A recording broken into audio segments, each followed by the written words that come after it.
21 март соати расо 14 дар театри нави шаҳри бохтар консерти идона бахшида ба наврӯзи оламафрӯз бо иштироки ду ҳунарманди шинохтаву дӯстдоштанӣ зиёвиддини нурзод من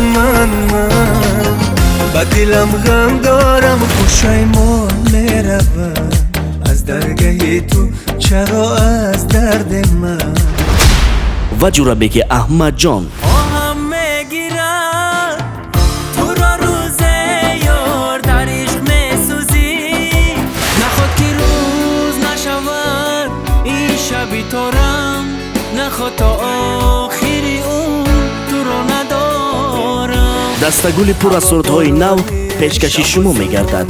зиёвиддини нурзод ва ҷурабеки аҳмадҷон гӯяндаи армонҳои модарони тоҷик.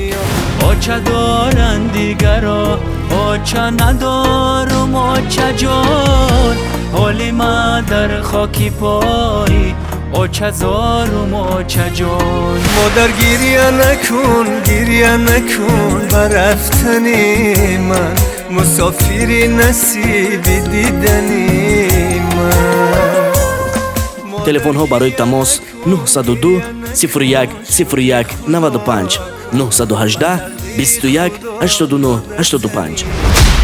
биёед зур мешавад.